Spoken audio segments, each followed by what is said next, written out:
Welcome to Soul Conversations with Z, Healing in the Raw, where we keep it raw, real, and unfiltered. I'm Zachyra Rodriguez, a trauma specialist and marriage psychotherapist, and this is a space where we dive deep into the messy, yet beautiful and often difficult parts of life.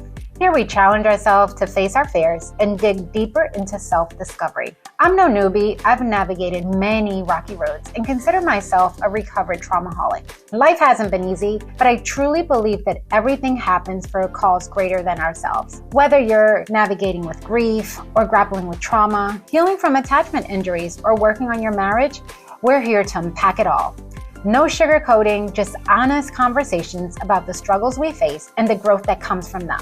You matter, you are loved, even before your existence, and you're created to do great things. So grab a seat, my friend, take a long, deep breath, and let's get real together. So let's begin.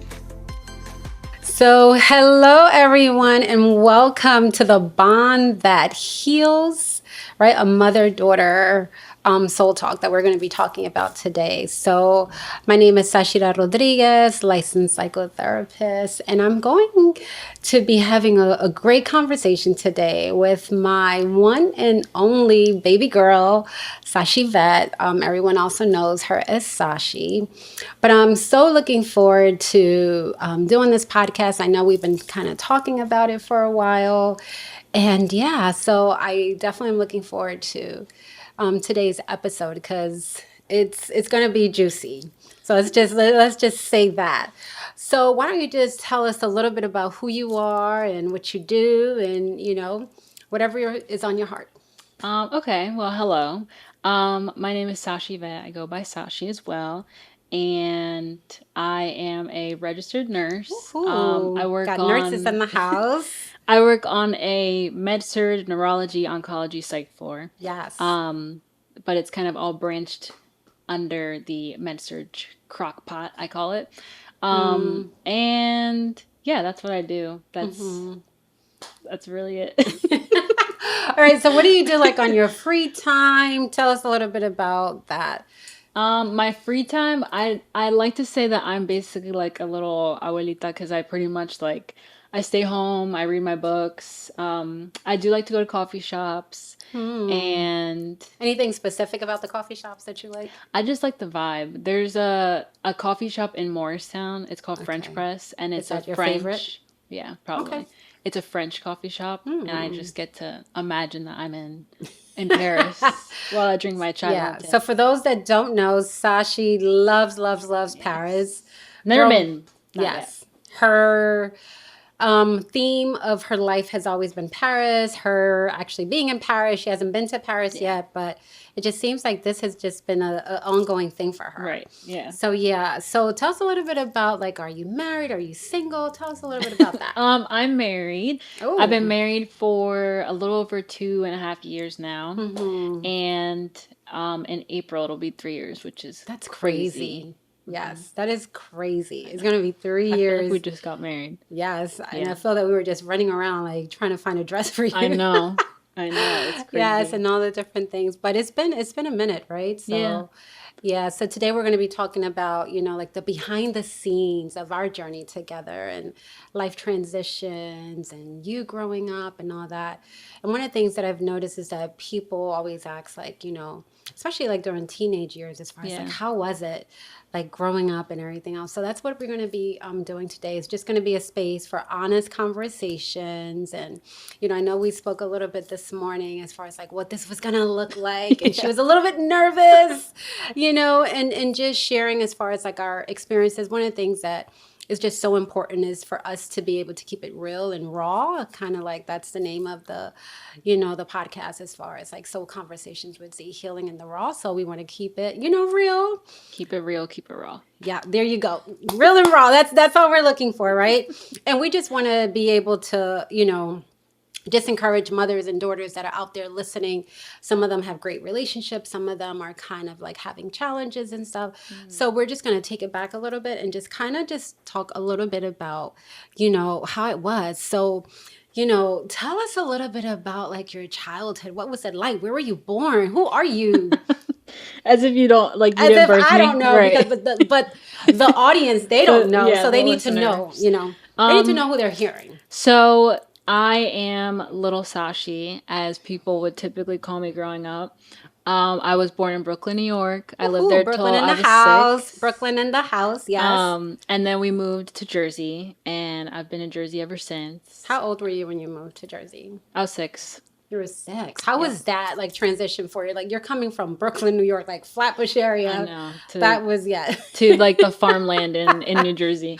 Yes. Honestly, I don't remember the transition that much, but I do remember like just I remember that summer, like when I turned 7 and like my first birthday party in New Jersey. We did have your first birthday party Yeah. when you were yes. And like playing with the neighbors outside and stuff. Like I'm very much a Jersey girl now. Like I love New York, but I feel like I can't like I can't like claim it because I left when I was 6. Yeah. So I feel like I So you relate more to like New Yes, Jerseyans yeah, than New I think so. Yorkers. I mean, I love New York. I do. Okay. They're gonna take my New York card away. But yeah, Yes. I mean, I grew up in New Jersey, so I mean, it was like the transition was fine. I feel like I love like where we grew up. I love where like we lived and the schools that I went to, like the friends that I made. It was very solid. Yeah. Yeah, very different too, right? Because I remember when you were actually going to these classes, you were taking like acting classes and everything else. And I think that transition, so tell us a little bit about how that was for you, right? Because there was some like defining moments when you went from like New York to Jersey, then Jersey to New York. It was kind of like your brain was trying to figure out like, where am I kind of thing. Yeah. So how were those like defining moments? Because I know sometimes you were like, ooh, we're in New York. I mean, I think it was just like finding different things that like made New Jersey home, I guess, because we also still like we were the first of our family to leave New I York. know, that was So crazy. that was tough. What But do you I think was tough about it? Like, because I know that we grew up in a big family, right? So here I am having my siblings, One my of brother. Yes, well, I'm one of 8. Yeah. Yes, for those that don't know, yeah, it's a big family, people. Yes, one of 8, and it's very loud Yeah. when we get together, right? very Yes. very loud is an understatement. Oh, loud is an Yes. understatement. Yeah. Okay. So I become a child again when I'm with my siblings and stuff. Right. So we went from seeing them like almost like every weekend, speaking to them because and you can talk a little bit about like your childhood memory when you guys were all in the same school. It was and- just like very fun. Like we were just with each other all the time. Like I was with my cousins all the time. Like we even went to Catholic school because like 2 of my cousins were there and we're not Catholic, but it was like, oh, all right, we're switching schools. We're going there. So I feel like that was probably like the toughest part of the transition as a 6-year-old was like trying to decipher what that looks like with not being around my family all the time as much. But then from there, then some family moved to Georgia and then like we kind of Yeah. like scattered a little bit I from there. know. That Yeah. was really tough. Yeah, because I remember like weekends we would like cook food All and the it's like, what time. are you making? You're making the rice, you're making the chicken. Okay, Yeah. we'll get together and babysitting. We had no issues with babysitting, right? But you guys also kind of like own that little Christian school that you guys went to. You remember that Christian school? I do. Park Slope Christian Academy. There you go. Okay.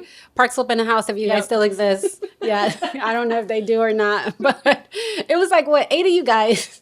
I think it was like Yes. 8 of you guys going to the school. And it was a really small Christian school. I think you guys transitioned from Catholic school to that Christian school. No, Was it I the was opposite? at Park Slope when I was in kindergarten, and then we went to St. That's Rose of true. Lima when I was in first grade. That's true. That's And then true. it was only first grade. Yes. But I remember that time, it was just like, just you guys. And we also had like the situation with 9/11 and trying to get you Yeah. guys, because during that time, like all that was actually happening. Yeah. So that was pretty interesting. I never thought about that. Mm-hmm. And I remember the first time when we actually moved to Jersey. And I remember seeing the chickens walking around when I dropped you off at school. I was like, ay, ay, Free ay. range chickens. Yes, I was like, what have we done? But were any of those like moments like defining to you that you can look back and be like, wow, that you kind of think- hold on to? I think I mean when I stop and think about it, like I remember the first like friend that I made in Jersey, and like when I was in second grade, I was in my class. It was like the first day of class, and there was one girl that I remember her and I like became friends. Like I remember little moments like that. But I feel like when I think back on it, it's more like as I got older, I think I had more like defining moments. Yeah. Okay, so we're gonna get into those We will defining touch on moments. those. Yeah. Yes. All right. So you moved here, and well, we moved here, right? And with your other siblings, and Right. yeah, how was that? Like with your siblings, and I'm getting this memory that's coming up. And I don't know if we want to talk about that, Oh but my I think we should. I think we should. I think the audience would really, really like. So we have this running joke in our family. So we. So during this time, we actually had moved to Jersey, and we were still, your dad and I were still working in New York. Dad still works in New York today. Right. And If you need to know anything about New York, ask my dad. yes, He knows New York front and back. yes, the trains, everything. He could walk that city with his eyes closed Yes. and be like, "Oh, I know where I am." Yes. He knows everything about New York. But anyways, where to stop, what number cart you should get into. everything. Yes. He knows everything He's the about New man. York. He's the man that we should definitely, Yes. the go-to person. So she comes home from school, and lunch, right? I think we had left lunch. So why don't you? So the thing is this, and we always agree to disagree, because for some reason I get a phone call at work that says, "Hey, Mom, Make me sound- Sashi is trying to feed me eggs from the garbage. She threw she threw the egg away, and she made him eat an egg in the garbage." No. But you See, say the way, that it wasn't the way like that you tell the story, right? that's what I remember. I'm sure this is something you discuss as a therapist, like perspective, right? So, well, actually, let me go back. So I would say a defining moment with growing up in Jersey while you guys were in New York, like while you were working in New York, is that eventually, like, we had people that were taking care of us, but there were times where, like, I was in 5th grade, Mickey was in 3rd grade, and we would have to, like, Anthony was in middle school, I think, or high school at that time. So, like, I would have to, like, get me and Mickey ready, get us ready to, like, go to the neighbors, then go to the bus stop. So I assumed this, this role of This having little role to do certain things. of mommy. Right.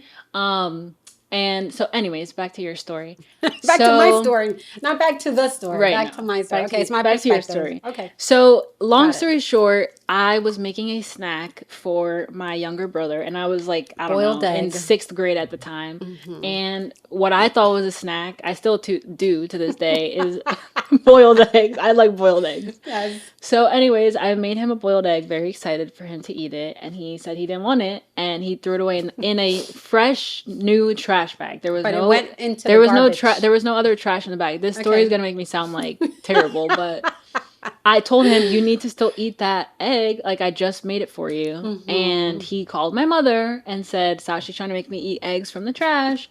And I was told you can't do that. So I said, okay, I guess you won't eat it. And that was it. That was the story. But in his mind, he Yes. thinks I, like, took it out the trash and fed Yes. it to him. Yes. I never did. That's what it sounds like. I right? never did. I Because just said, you need to eat it. I got a frantic phone call. It was a very frantic phone call. It was a bit concerning. I said, Mom, Sashiva is making me eat eggs from the garbage. So if you get a phone call like that at work, that's a little bit concerning. And I was not around the corner Right. to try to come home and figure out what's going on. So that was actually okay. Right. So, But the moral of the story, people, I did not make my brother eat an egg from the trash. He didn't eat it, and I learned that he should not have eaten that egg. yes, And he so didn't. So that was a great learning he lived. moment. We survived. Yes, we lived to see another he day. did. Yes, you did. I think both of you guys did, right? But yeah, I think till this day he is a little bit traumatized because of that little story. Right. But yes, but okay. But we'll continue.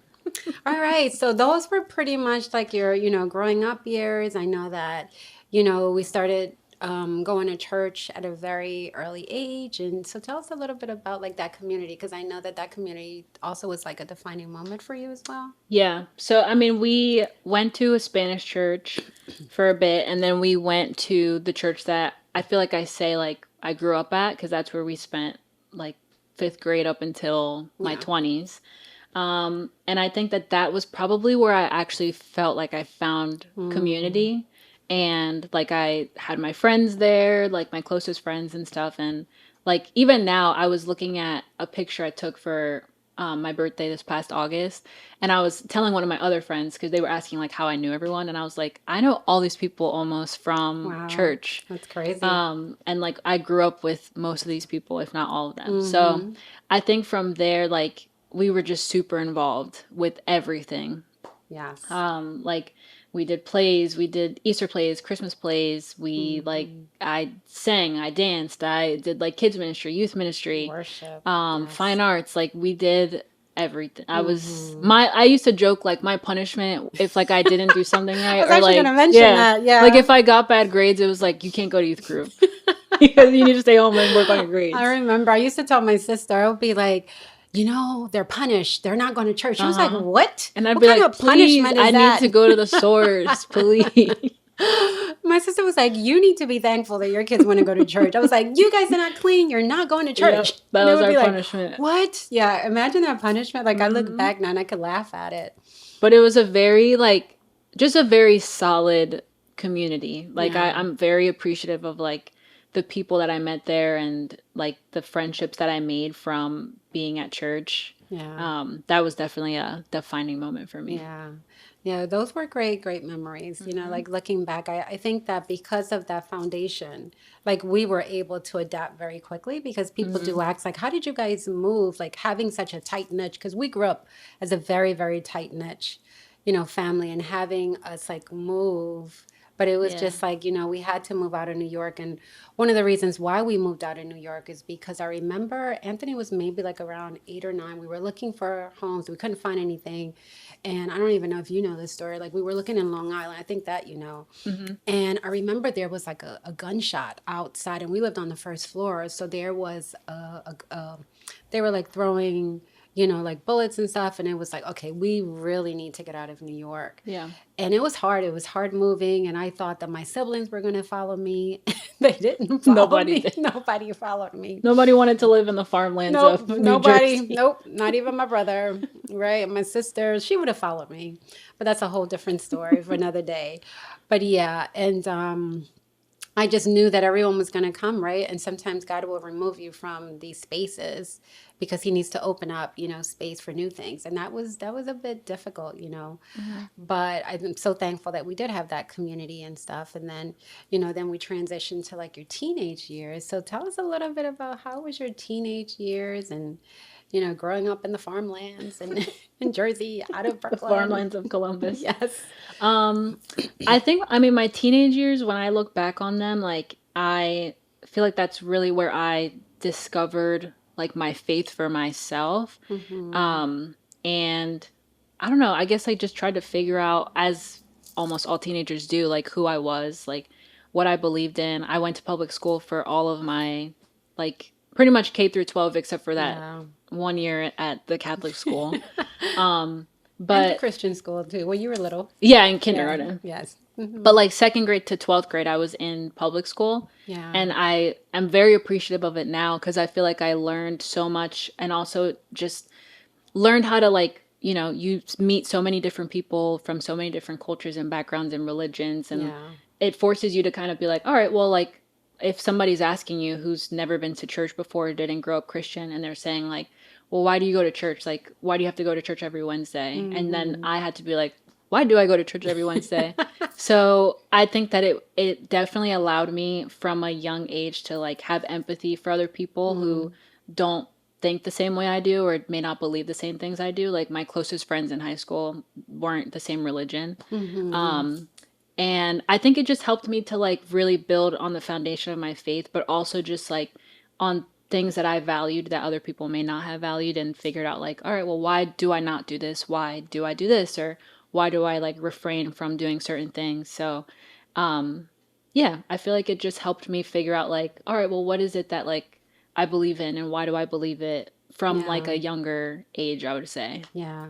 And I think your teenage years are years that they were solid, but I think they were also like a little bit like rocky, right? So when we think about like our relationship too, like having these conversations Yeah. about, like friendships and that's tough, right? As a teenager, having such a solid foundation. And it wasn't like anyone was making you, but it was like, again, like you would get punished. Like your Right. punishment was like it wasn't like you were being forced, Right. right? And I think back on that, and it was like you really, even though you were in public school, you really wanted to go to the Christian school. You wanted to go to that I academy. wanted to be a warrior. Yes, you wanted to be Yes. and it's so interesting because you didn't become a warrior. That's actually the theme, right? That's The their theme. mascot. Yeah, the Or I don't mascot. know if you would call a warrior a mascot, but yeah. I don't know what it is. Whatever that is for The their red, school. it's a It's a red thing. warrior. Home Okay. of the warriors. Okay. Yes. Well, so Mickey got to go, right? Hmm. Your brother, he got to go to Yes, he did. the school. And then I remember, yes, I remember the defining moment about you writing us a letter. You want to tell the audience a little bit about that? Sure. So when I was in like seventh or eighth grade, again, all of my closest friends were at church and they all went to like the same Christian school attached to our church. So I was like, I want to go be a LCA warrior. Like I want to be there. I want to go be Yeah, with like them. I'm trying to be at LCA, and my parents were like, "You're not going to that school," and I could not understand. But also, I was very involved in from middle school through high school. Like I was very involved in choir. I did like select choirs, regional choirs, state choirs. I was very choir was my thing. South I was a Jersey. choir gal. Yes. I was involved in like our musicals and our like plays that we had and stuff like that. So I was very adamant, like, please let me go to this school, please. And my parents were just like, no, like, it's just, we think you need to stay where you're at. Yeah. So, long story short, I felt compelled to write this letter and leave it on. I don't It even was think I on my gave it to you. I dresser. just like left Yes, it. you left it on my And I, dresser like, and it walked just out. said mom and dad. Yeah, and it was Yes. pretty much just me like pleading, like, please, can I go to this school, please? And the reasons why you should go to the Yes. school. Yes. And they basically were like, yeah, thank you for the letter, but you're not going. But do you understand today why we Oh, didn't of let course. Yes. Yeah, I'm glad that I stayed where I was. Yeah. Mhm. And obviously, I feel like people always say hindsight's 2020, but I did so many things at my school, and I was able to be involved with so much Yeah. stuff that I would have not been able to do. Yeah. And again, just like being able to meet so many different people with so many different backgrounds. Like I'm very thankful I stayed where I was, but I was very much trying to not be there. Yes, I know you weren't trying to stay at all at Northern Burlington. No, I didn't want to be a greyhound anymore. I No. wanted to be a warrior. Yes. Yeah. But it looks like Greyhound really helped you, right? Apparently, yep. NBC. There you go. And it's such a great school, right? So were there any people like during that time that you feel that kind of, influence you like during your teenage years? Because I know that you did not have like a large group of friends and everything else, especially Yeah. because of, how you grew up in your own, your foundation and your faith. So tell us a little bit about that. I guess like people.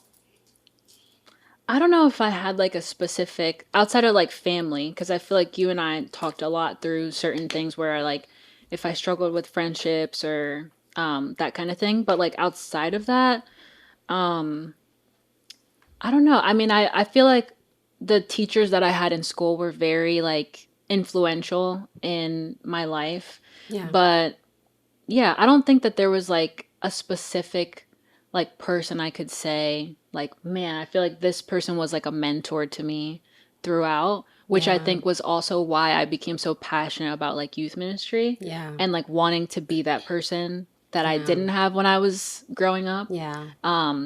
Because I feel like that's what I was like striving to do once I was in that position was to Right. kind of be able to like be that person for people going through like middle school and high school. Yeah.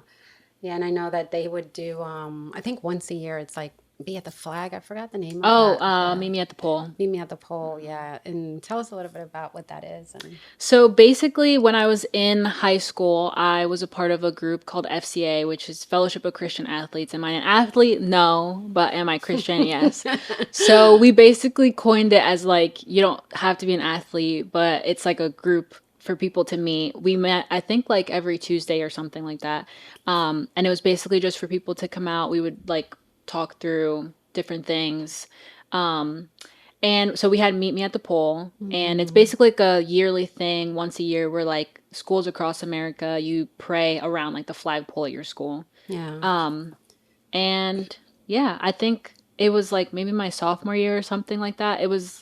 I went, and I think it was a very small group of us. Yeah. But it was just very, again, I feel like that was like a defining moment of like, Yeah. people are going to be getting off the bus. They're going to be wondering why I'm standing out here and like I'm going to Yeah. have to explain. But I was just very much like, yeah, like that's something I do. Like, and if Yeah. people ask me, I would say like, this is why I do it. Like, this is, Yeah. you know, what we're doing. If you want to come and hear more, you can. We meet. Yeah. We met in our chemistry, my science teacher's classroom. Yeah. But yeah, so I mean, that was pretty much it. Like, just taking those moments to be like, this is something that it's not like my parents are telling me this is something I have to do. Like, I'm doing it because I want to. Yeah. And that's one thing that I could definitely say that I'm very proud of, because Thank even you. though you stood alone, you were still there, like just showing up and being like, this is my belief, this is what I believe in, Yeah. and I know that that was challenging. So can you think of, when you think about as far as like, were there any, things that you had to like navigate as far as like challenges, let's say like with our relationship or anything during that time? I think just like as I was like becoming my own person, like having to figure out like what am I doing that's like because I want to do it, what pressures do I maybe feel to do like as this like middle child daughter like that I need to do. And even just like I don't know, there's just so many different things cuz also like I'm navigating being in high school, trying to be my own person, but also trying to like listen and like growing up also where I did like as diverse as it was, I also like there was I don't think there's any Panamanians in Columbus, New Jersey besides us. So it was also that of navigating like I'm a Panamanian First American. generation Yeah, too. like I'm first gen. What does this look like? I feel like I'm having to like explain myself and how I may not look like a Hispanic person looks, quote unquote, to people, but like I'm like Hispanic, but I'm also American, but like just so many different Yeah. different things I had to kind of navigate. So, I mean, I feel like honestly, our relationship was very solid. I think we kind of had more things we dealt with and like, I don't know, what is it called? Like growing pains. Yeah. More so once I was like in college and stuff. Yeah. But I feel like in high school, it was Yeah. more me trying to figure out all that other stuff. Yeah, and I think it's like we don't look at it right that way, because for us, like we were born in Panama and dad and I, and so it's like you're trying to be raised in an American culture. Right. But at the same time, it's like, we're like, you need to speak Spanish and you need to, make sure that you're Panamanian because there's a Panamanian pride, right? Yeah. And every year you would go to Panama, right? So you want to share, let the audience. Yeah, I mean, a big enlighten part us a of little my bit? upbringing was every summer, my brothers and I would go to Panama for pretty much the whole summer. And while we were there for a little bit of time, we would be in school in Yeah, Panama. like for 2 weeks. Yeah. And we were just, I mean, we would just be like going between our grandparents' house, like bouncing all around. And it was like probably my favorite thing we did. Like a big highlight of my childhood was the time we spent there with like our cousins, with my grandparents and stuff. Yeah. Yeah, That's some cool times, good memories, good memories. Yeah. very much. And for us, it was just so important that you guys really got entrenched in the culture, because we wanted to make sure that that was something that you guys knew, like your culture, like your background, like who your parents are, who your other cousins are. Right. And then when you came back to the US, like after those 2 months, I mean, it was just like, blah, blah, blah, like speaking in Spanish and everything else. But even with that, I remember that you guys would get so frustrated when I would be like, habla español, yo no te entiendo. And even having like posters, right, around the house. Yep. Yep. We had posters around the house. They said, hablar español es bien importante. Or even like I would be saying something and I would say like a full phrase of whatever my story was. And In English. yes, in English. And my mom would just be like, yo no te entiendo. And I'd be like, you literally know what I'm saying. You know what I'm saying. You speak English and Spanish. And I would have to repeat the whole thing again in Spanish, which I'm very grateful for now. But at the thank time, you. Wait, I'm sorry. Let's go back. Audience, let's just hear, what did she just say? Can you just repeat I that? said I'm very grateful for that now. But at the time, if I'm trying to tell you a whole story and you wait till the end to be like, you don't speak English, then I'm like, all right, you know what I just said, but now I have to say all over again. You guys would get so upset with me, and I would be like, yo no te entiendo. Yo no te entiendo. Háblame en español. Right? But even with that, you guys were able to go to like, I think it was called heritage speaking. Like, I can't remember. Oh, Spanish for heritage. Yes, that's what it was. Spanish for native speakers. Yes. And you guys had to be with Senora Blanco. Yep. Shout out to Senora Blanco if you're Yes. listening out there. But yeah, and you had to speak Spanish like all the time. So I think on our end, I think that we did a good job as far as like really allowing you guys to be part of that culture and understand. And even Anthony, right? Yeah. He would have like a big, huge Panamanian flag, you know, in his room and stuff. And so I'm very grateful for that you guys did get to have that experience, like looking back today. You know, so let's take it a little bit deeper now. So how would you describe your relationship now, like with us, like compared to when you were like younger? I feel like now, I mean, I think that there's a lot of different like ebbs and flows, right? So there was the season of like, I'm home and we're close. We see each other every day. I'm living at home. Then there was the season of I'm in Florida now, especially like I left, I think 2 months after Anthony passed away. Yeah. So then it was navigating what that looks like to not only be grieving, but also be away. And then I moved back home and I was living at home and then I got engaged and then I got married and then I moved out.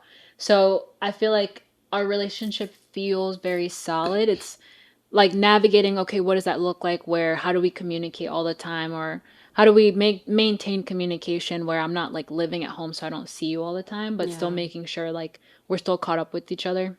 Yeah. So I feel like we try to do a good job at that. Like on my way to work, I'll send an audio message. And then like sometimes I'll try to call you after work unless it was a really unless I had a day If she and I has just a day need to, and I don't hear from her, I already know. I just need to drive in silence. Yes. But yeah, like trying to do that, trying to prioritize like making time to see each other, even if it's like watching Dancing with the Stars. Oh, yeah, she got me hooked on that now. Yes. Please That's don't our vote for thing. Andy. Please, if you are voting for Andy, please stop. Anyways, That's a whole thing, okay? That's a whole thing. Hopefully we can maybe post if a you video. know, if you know, you know. If you're voting for Andy, stop it right now. She has like a whole thing about this Please. Andy person, yes. But yeah, so I Yes. think just like trying to prioritize like making time in that sense where it's not just like, all right, I live at home so I see you all the time. Yeah. But yeah, I feel like it's good. I think that like we have a solid place now too where I think growing up there were certain times where I'd be like, man, like I need to tell her that like I don't know, like let's say if you said something that hurt my feelings, like I would kind of feel like I don't know, like if I should say it. But I feel like now we're in a place where like there's times where you've come to me and said like, hey, I feel like you said this and I really didn't appreciate that, or like I can say, hey, like we had this conversation or like something happened like this, and like kind of talk through it like adults, you know. So I was actually thinking about that when I was thinking about coming here. Like growing up, you very much let me know. Like Oh, yes. she would just say like, I'm not your friend, I'm your mother. And I feel like now it's nice to be like, obviously as a child you need like a parent. And it's nice now to also feel like we are like you're also my friend, not just my mom. Oh, that's so sweet. Yeah. Yes. You know, now that you say that, I'm thinking back that was one. I think those were some defining moments that we had, because I think that we did really good as far as like being crazy at home and having fun and everything else. But one thing that I always remember that I would be like, I just want you to know that right now this is a mother moment. Yeah. And I would like stop you right in your tracks and be like, let me just check you. Because you got a lot of friends, but I will always be your mother. Yes. And I think that was very helpful, because I think that you still knew, like, even though you would tell me stuff and we would have like some deep conversations, even times when you felt alone and everything else, it was like, okay. But then when you wanted to like pasate un poquito or like go a little bit extra, it would be like, oh, let's pull it back. We're going to bring it back, girl. Because yes, I'm still your mama. Yes. Right? And I'll always be your mama. So I like that you said that, because I think that for many people that are listening out there and you're trying to figure out like, how do you guys develop this bond? It starts from pretty much like very young, you know, like being able to establish those boundaries, being able to say, you know, I'm listening to you, I'm here for you, you know.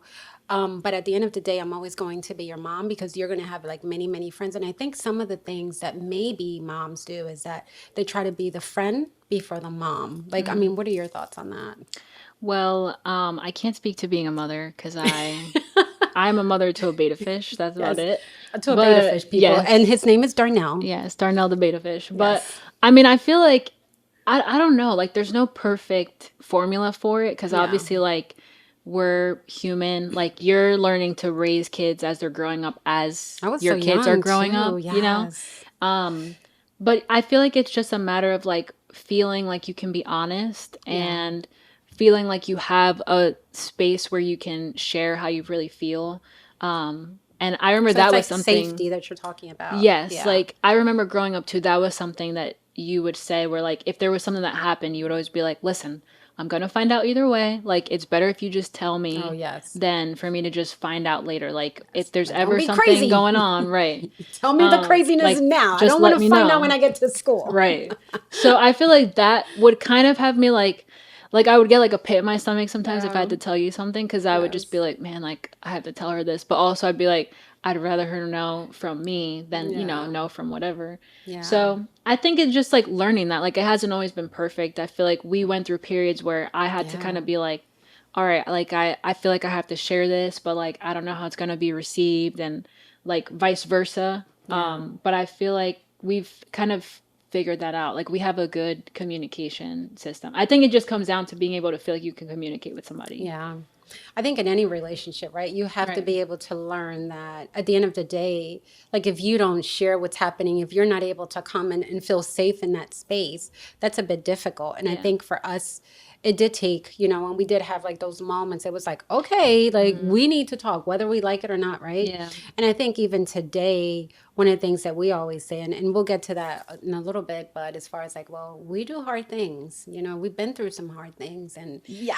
and we've had to learn, and yeah, I was so young, like when I had you, not so young, but I was You like were young. 20. You had your first kid at 23. That's I had crazy. my first kid at 22. That's crazy. Yes, I did. I had my first kid at 22. I can't imagine. And at 28, At my age, you had 3 kids. yes, I had at the age of 28, I had 3 kids already. So That's like, insane. yes. And looking back, right, it was kind of like I was growing up as well as with you guys. But I'm so thankful to God that even with all that, Yeah. I'm not a perfect mom. I know I've made many mistakes and I'm going to continue making mistakes because we're all human. But I do believe that because of the fact that we were grounded and growing up, through faith and everything else, I think that really helped a lot, even though we didn't have like family and stuff, beside us. So I think about like the transition when you went away to college and now it's like, whoa, like Yeah. that was removed. And I know it was a very difficult time.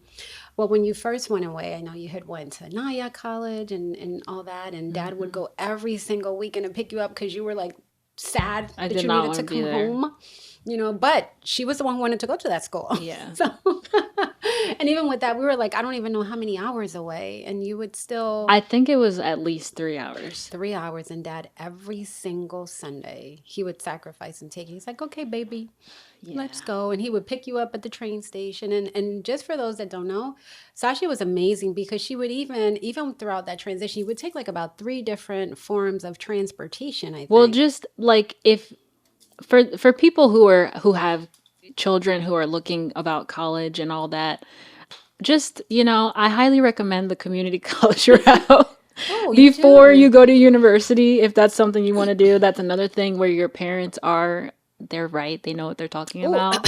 Sorry. You just said something really important. You said yes. parents are what? They're right. If they're telling you not to do that, okay? Yes, we got another one, guy. Number 2. So basically, long story short, I was like, I want to go away to college. So I went to New York, upstate New York, Yes. Nyack. And I mean, the time there, like I have a few friends that I still like communicate with from time to time that I went to school with there. And I very much now look back at that time, like with like just I'm very happy about that time. Like I like to go back up to visit and stuff. But when I was there, I was miserable. I was coming home so just to give you guys an idea, I was traveling from Nyack, New York, so I would walk like 3 or 4 blocks from the school to the bus station, wait for the bus, take like an hour and a half bus ride from Nyack, New York into the city, get to Port Authority in With their Manhattan suitcase. with a little, or like a book bag or whatever. Be in Port Authority. Then I would walk like 8 or 9 blocks from Port Authority to Penn Station, take a train from Penn Station back into Jersey. And that was literally for like the weekend. So I would do that on like a Thursday or Friday night. And then my dad would drive me back to Nyack on Sunday. So all that to say, Crazy. I probably should just done BCC for like 2 years. I think so. I think you should have done BCC as well. Yes. But we live and we learn. Yes, we do. We live and we learn, like how we said, right? That we're not perfect. So now let's go to an area that I know that's kind of like a soft spot for our family. And after Nyack, you did you go to community? I can't even remember. I was home. I think you were home for I a was little home bit, for and like a then- year. Yeah. And then I was really trying to go to Southeastern University. That was like my dream school. And they were the only like In AG. Florida. Yeah, Lakeland, Florida. They were the only AG university that offered nursing, which is what I wanted to major in. And it was nice that it was in Florida. I applied, I got in, and Applied then on her own. Yeah, I didn't didn't really even tell know- anyone. yes, she I did told my not. older brother, and then I got in, and he knew that I got in, and he was like, "Well, like that's gonna be fun for you and exciting and stuff." And then that same year, he passed away Yeah. in June. So, for those that do not know, we have our son. He passed away at the age of 24, and it was just very, very sudden. So it was traumatic for all of us because we were not expecting something like that. Yeah. 24 years old, he had just turned 24, and then all of a sudden he gets this autoimmune disease, and we thought it was a sinus infection, and 3 weeks went by, and then we lost him, right? And it's different when you have someone they're ill, and not that it hurts less, but it was just very, very traumatic. We have you guys, and Yeah. all of a sudden, from the middle child, you kind of become, and I don't know, I don't want to speak for you, but how was that transition, going to college? Now you're like independent, and you're trying to navigate, through your own grief. And you left literally, like, I want to say like 2 months after. Yeah. So in that was August. hard for all of us because now Anthony's gone, and Mickey's home. Yeah. Dad and I are home, and you're in Florida. So our family was kind of like just like ripped apart Yeah. in such a little bit of time. And so why don't you like walk us through that as far as like how was that season for you? I think that season was like it was what it was. Like there's no I feel like when you're grieving there's no real you can't really say what you're going to do till you're in it. But I knew like I think I want to say it was maybe in like July of that summer where I kind of was thinking to myself like if I don't go now, like I've been accepted. Yeah. If I don't leave now, I'll never leave. Yeah. And I'll never go. And I wanted to go, and I feel like that was kind of like it felt like the first time I was really making like an adult decision for Yeah. myself. Like, and I just kept thinking like, my brother knew that I wanted to go, like he was excited for me to go. And I just thought like, if I stay home, I'm never gonna want to leave my family to go. Yeah. So I packed up my stuff and we went with like a group of 9 of us or something. Yes. And I These were moved all in. Anthony's friends. And Yeah. they were amazing because they really helped us get through those moments of grief. Yeah, they helped move We me had a in. solid group of friends. And yeah, I mean that first year I feel like was just very like I don't know. I mean I met some of my best friends now are people that I met from being at SEU, and so I'm very thankful for having gone there. But that first year was just very much like just very like dark. Like I was actively grieving. I had just moved to a whole new state. Like I didn't have any family in this state. I was basically by myself. Frankie, my now husband, then boyfriend, was also there too. But like there really wasn't like, I was just kind of like just kind of thrust into this experience. I feel like there was still though like moments that were very much, I feel like little pockets of I had to say pockets of peace, but like just little nuggets where I feel like God just made it very evident, like I'm still watching over you, or like just making this transition as easy as I can make it. Like Yeah. my roommate from my freshman year at SCU, what ended up becoming my maid of honor. Like she's one of my closest friends. And just during that time, like I was able to navigate my grief because she was also just like, she handled that so well. Like I can't imagine how I would have handled like you're Yeah. moving in with someone who just lost like their family member. But Yeah. I feel like she did a great job at just like Yeah. asking me like questions about my brother, or like, you know, wanting to get to know him. And I think Frankie did a good job too. Yeah. And just, you know, I mean, it wasn't perfect. I definitely learned like that I just developed certain unhealthy coping mechanisms, as you do when you're trying to figure out how to Yeah. navigate what life looks like when you lose someone suddenly. Yeah. But yeah, I feel like it was a difficult season because it had to be. Like there's no like, oh yeah, well this was like Yeah, just no perfect. sugarcoating it. Yeah, like it just like there was periods of it that just sucked, but I think that I tried to make the most of it, and I feel like the Lord really kind of held me through that. Like I remember the week leading up to Anthony's funeral, like I was by Yeah. myself at the house for a second, and I don't know why because there was so many people at the house, but I was alone, and I remember out loud praying like, God, I need the like indescribable, inexplainable peace that you describe in the Bible, because if not, I don't know how I'm going to make it through this week or through next month or like through the rest of my life. And I feel like there were so many moments where I remember feeling like, all right, I feel like this should be something where I would be like, you know, just on the floor. And instead, I was able to just kind of like navigate with Yeah. that like peace that I had that allowed me to like get up and keep going in the morning. Yeah. And even through those moments, I remember when we had to go and pick out, get the preparations for the funeral. I remember you were pretty strong, during that time as well. Just trying, like, we did stuff that we didn't want to do, Yeah. and then having you leave to go away to college and trying to figure that out. And Mickey was just starting, his freshman year at community college. It was like, I look back today and it just seems like, oh my gosh, it was 8 years ago, but still with all that, it was very, very difficult. And, you know, one of the things that I remember that got us through it, as we're talking about this bond, I remember that there were times that you would be crying, I would be crying, Dad would be Yeah. crying, and Mickey would be crying. And I remember we would go up to each other because we had to figure out, like, how do we navigate through this grief now, right? And I remember we would go up, and I don't know if you still remember that.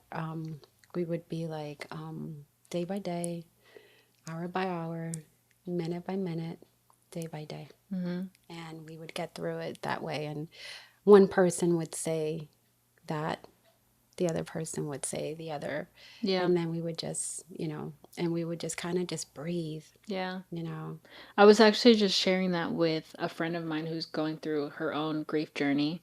And I was telling her how like I feel like a lot of times when you're in the middle of like the heaviest season of grief, it just feels like, how am I supposed to navigate this? But also like, how am I supposed to keep like functioning? And how Yeah. is the world like still turning while And my still going world is on. like Yeah. upended? Yeah. I think that was like in the like early stages of him passing. I like couldn't comprehend that. Like, how are people still outside like mowing their lawn and like taking out the trash Being and happy. like going to work when I'm like getting ready to go to my Like brother's your funeral heart or stuff like is. that.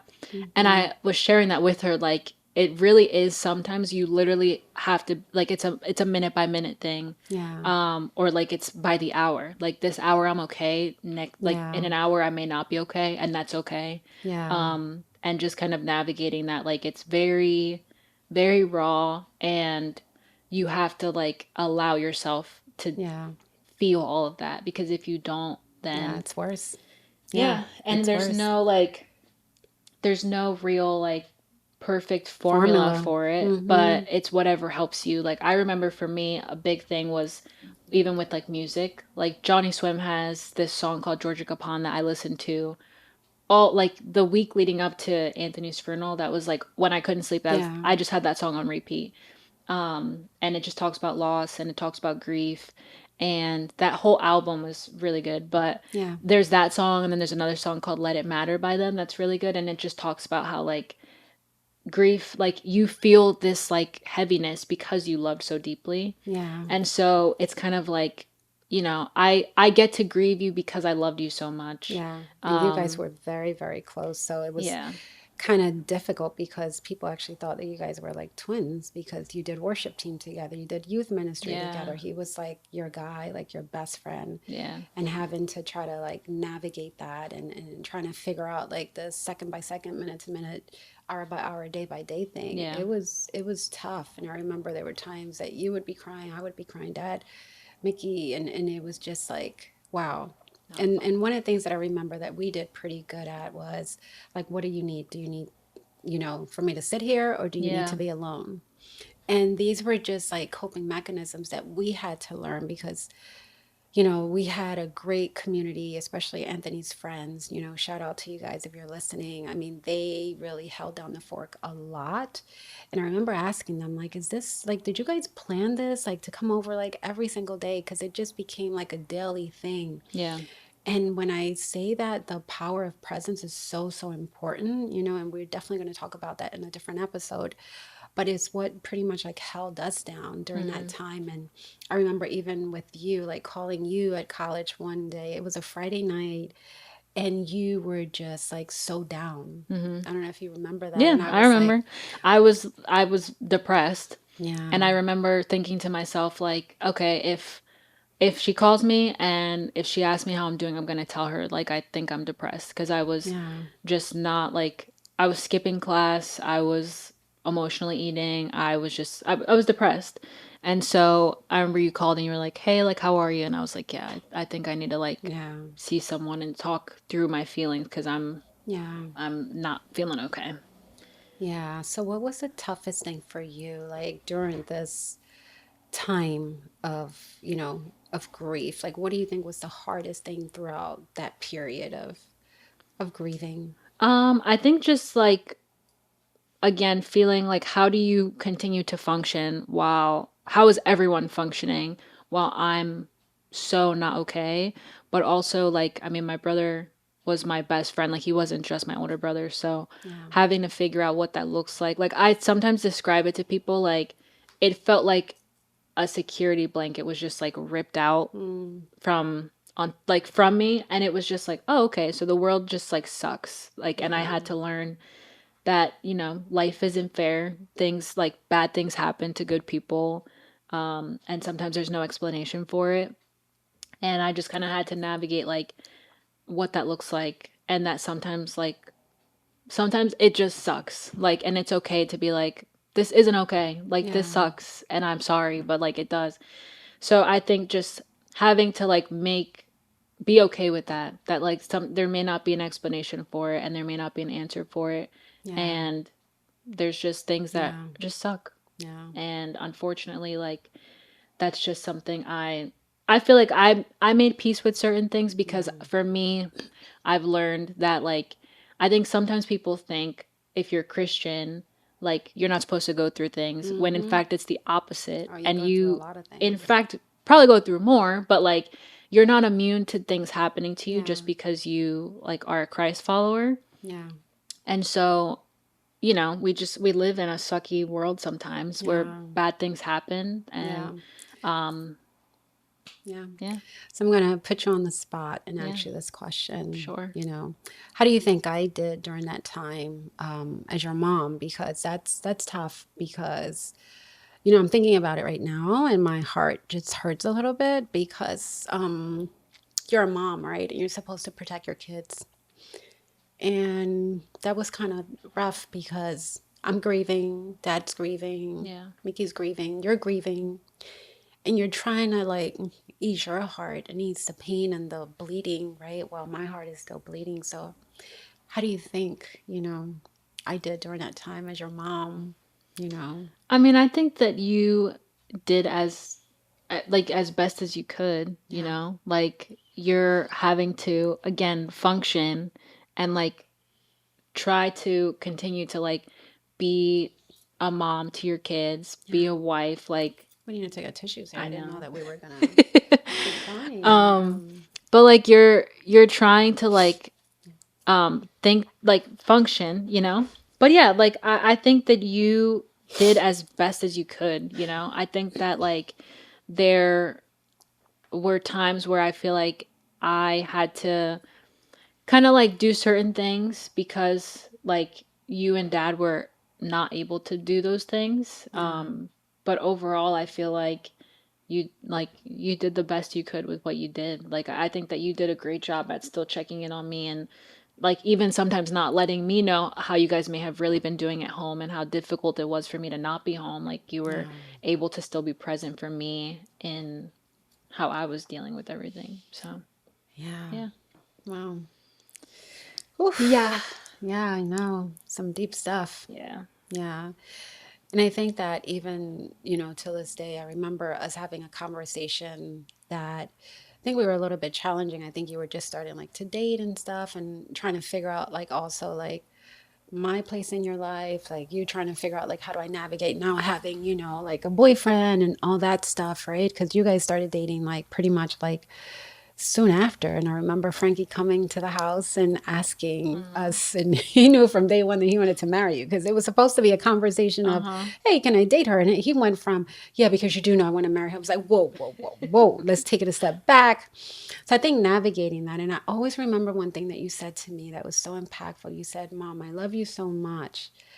Just the thought of us not even like talking or having a relationship like that really, really hurts. Because it was like we were trying like to navigate all this, and life unfortunately doesn't give us a book, right? It doesn't give us a how-to instructions on grief and what that looks like.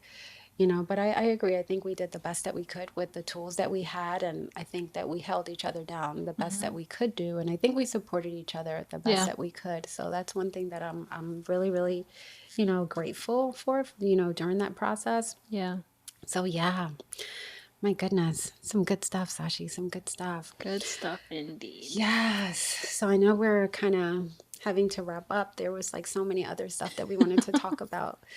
But if there's someone out there like listening and they're having like challenges like with their daughter and mother relationship, like what are some of the tools or things that you would, share with them? I think I would just say like from the perspective of like a daughter, just allowing your daughter or kids to know like that you're a safe space for them to communicate to. Yeah. And also just like taking time to get to like know your child like for who they are, like not just that they're your kid, but like like one thing we used to do all the time, like we would go out like on Saturdays to the mall or stuff like that, or like we try to take our mother-daughter trip or just stuff like that. Sasha's a homebound and I'm the opposite. Yes, we are so opposite from each other, y'all. Like I said, I'm a little abuelita. Yes, she is an abuelita, little grandma. With my little robe watching a movie. But I think just like getting to know who like your kid is, like what do they like, what are their interests, and also just like having interest in the things that interest them. Like yes, that's so important. I know that you guys were not passionate about listening to choir pieces that were like asleep in Latin. But you guys showed up every time and like were there for me for 3 all those shows kinds sometimes a day. We were there. Yes. Shout out all South Jersey Regional Choir. Yes. Anyways, but like I think just like having an interest in the things that your kids are interested in as they you go through life and as they grow up and stuff. Yeah. And just making sure that they know like even if I may not agree with the decision you're making, like I'm here for you, I'm listening to you, and like you at the end of the day know like you have my support. You know, I think that's probably the biggest thing I would say. Yeah, I agree with you because I think that the most important things that I could, looking back today, I was like, okay, there was a lot of things like, because you and I are so different, right? Everyone says like we look alike, right? We look alike, but I mean, we do. But personality-wise, we're so different. So I am very extroverted. I love, doing so many adventurous things in a day. If I had like 30 hours in a day, I would definitely be very appreciative of that. Sashi is like the very homebound. And I remember, and I would just say, I'm like the planner. Like, yes. She's like, let's go to Philadelphia at night at 10 p.m. Well, and it wasn't at night. We always go back and forth on this. It was a It was at Saturday. The night. day was beautiful. I was like, we need to It take was at advantage. night, No, it people. wasn't. It was in the daytime. But anyway. And I'm like, Sashifet, let's go to Philly. And she's like, what? It was like 2 o'clock in the afternoon. And she's like, she wanted to stay home. And even like certain interests, you Yeah. know, how we dress, all that stuff. Sometimes I would be like, oh my gosh, Sashi, look, I found this. And she would be like, that looks more like you. That's not me. And I had to, and you bring up a great point. I never looked at it that way. But it was more of, okay, well, that's what you want. Are you sure? Okay, this is where we are. But I think really getting to know them Yeah. and know your daughter and know who she is as a person, it doesn't mean that because you guys look alike, Right. it's going to be a mini you. And people always say, like, you know, she's your mini you. But I think as far as the heart goes, yes, you know, that we will always have in common. I think all our family has that. I think it's more of your interest. Like you Yeah. had to teach me about like Hamilton and tell me the stories about Yes. Hamilton. Listen, I grew up in Panama. We don't talk about Hamilton and the plays and all this stuff. I just recently found out that like the Wizard of Oz was like Wicked, right? Because of culture. I don't and think you could everything blame else. that on that. I think that's just you. But overall, right? And we laugh at these things. And again, just to reiterate, when we do have challenges, because for those listening out there, it's not as if like we don't have disagreements, we don't have, Yeah.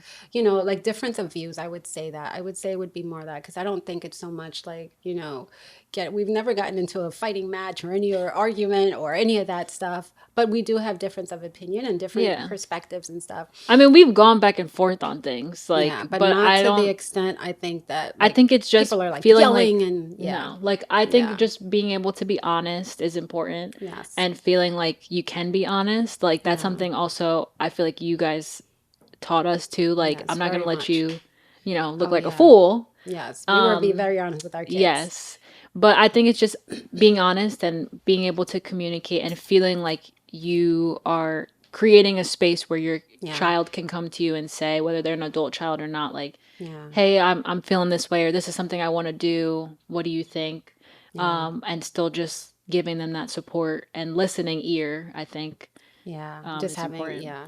And sometimes when things may have fallen, maybe like you felt a certain type of way, very important for you to come back to the table and have those conversations. Because I want to say maybe like 2 months ago, I remember you and I had a conversation. I was driving home from work and you were like, I think we were like disagreeing on certain things, and then afterwards, I think like 2 weeks later, you came and you were like, "Hey, mom, you know, I have to share something with you," because I stopped getting my podcasts. Like she would send me like these long podcasts in the morning going to work, and then I was like, podcasts are getting a little bit shorter. What's happening here? Yeah, it was right? like, I'm on my way to work. Yeah, Bye. yeah. She was angry. She was angry with her mama. But one of the things that we always say is that we do hard things and we've been through some hard things. Yeah. So we talk about hard things, and those hard things, they will be with tears just like now. And they will be, well, I see it this way. I see it that way. You know, we're able to have those adult conversations. So also transitioning as a parent also is not easy. But I do agree with you as far as like if there is a mom out there struggling, you know, it's just like, just get to know your child. Just get to know who they are, because the person that they were before as a young child, as a teenager, and as an adult is just so different. Yeah. But this has been some good stuff. I could keep going on and on and I on. know. There's so much we could talk about. Yes, there's so much that we could talk about. Maybe we'll bring you back on another time. So Sure. You can, yes, I think next time we're going to have you on with your boo, your hubby. Oh, yes. Yes, and we'll bring him on. Francis. Yes, Francis. She calls him Francis. His name is Frank. He's got like a bunch of names, but his name is Frank. Yeah, so we'll bring our Panamanian Italian guy Yes. on next time. But it's been such a pleasure, Sashi, to have you here. I know we've been talking about this for quite some time, bringing Yes, you we on. finally and did it. We finally did it. I know you were a bit nervous this morning trying to figure out like what this is going to look like. Yeah. You know, so hopefully it wasn't too nerve-wracking No, it was for great. you. Thank you. Yeah, so I definitely appreciate you. I love you. That's one thing that we always say, like when we could, Yes, love you too. yeah, we always go back and forth. I was like, okay, see you later. Okay, love you, like, you know. Yeah, so it's just so important. And for those listening, and if you're in a tough season right now and you're in, you know, challenging season, I would definitely say, you know, definitely bring it to God, you know, because that's the first step. And then just continue to, you know, pursue and, you know, send text messages and, you know, just continue to show love, because through it all, you know, that's what matters, because we're not going to be able to get our way, you know, because sometimes I think that what we do also is that we allow the behaviors or everything to get into the middle of the relationship, and that's what ends up, you know, hurting it more. Yeah. But Sashi, thank you so much for Of coming course. on today. Thank you for having me. Yes, This was great. yes, thank you. Love you lots and hope to see you next time. Yay.